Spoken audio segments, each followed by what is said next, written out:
Do you know you can make sour cream right at home and it tastes a billion times better than the store?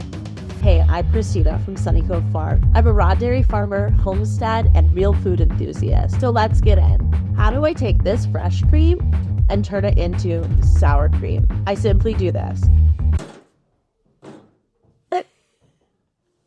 I leave it out on the counter overnight. What? Raw milk is incredible in that it has naturally occurring lactic acid and beneficial bacteria that will ferment and digest the dairy sugars to create a clabbered milk.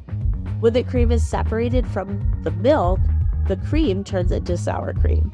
This is what clabber looks like. So this milk had the cream removed from it already. The bottom is the skim milk that has been clabbered. And if you want more information on how to use clabbered milk, check out our video in the show notes below. Today we're making clabbered cream, soured cream, or clotted cream. There's a lot of names to it, but I like to call it delicious. So it is a tacky.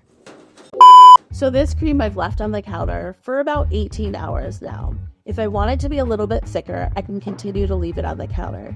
But I like it still a little bit liquidy so I can use it for baking on top of taco bowls or my favorite baked potatoes. If you want to firm up the sour cream a little bit more, you can take it at this stage and put it in the refrigerator or leave it out a few more hours. Sour cream smells a little bit like butter, but it has the consistency of yogurt. Like I mentioned before, it'll thicken up if you put it in the fridge, but right now it's still room temperature. So let's get into a couple commonly asked questions. 1, can you ferment sour cream in the fridge? The answer is yes, but it takes a lot longer time.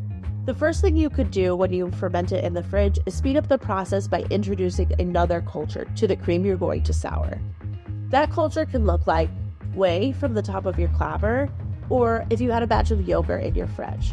You cannot use commercial sour cream to culture home sour cream because that sour cream is not actually soured. It just has coagulants added to it to solidify it. I think the most optimal temperature to ferment the sour cream is room temperature around 70 degrees. And as I mentioned, you can speed up the process or thicken the texture by adding an external culture. But I like raw milk to naturally culture itself because it changes seasonally, so the flavor is a little bit different every time, and I really enjoy that. There's no minimum time frame for sour cream fermentation.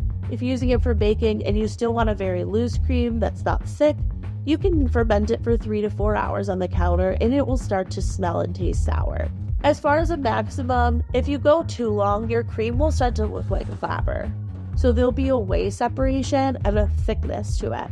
You can strain off the whey, but that is quite sour. Over-fermented sour cream, although edible, is not something I prefer. The next question is how to tell when it's ready. You basically look at the thickness to gauge it. It's turned a little bit more yellow than yesterday, and it's got the consistency of yogurt today. So I'd say that's about perfect for what I'm going to use it for. The next question is how long will sour cream last? And I usually say about 7 to 10 days, just like raw milk. After that time period though, it's just going to continue to slowly ferment, and so it will form a more clabbered cream. Properly storing your sour cream in the fridge is important to elongate the shelf life. Keeping it in an open container can potentially cause contamination from other bacteria or smells in the fridge, as dairy likes to take on smells of things around it. Don't store it next to garlic, keep it in a closed container, and in the colder spot of your fridge to elongate that shelf life. If you're interested on how to use the skim milk and make clabber, check out our video below.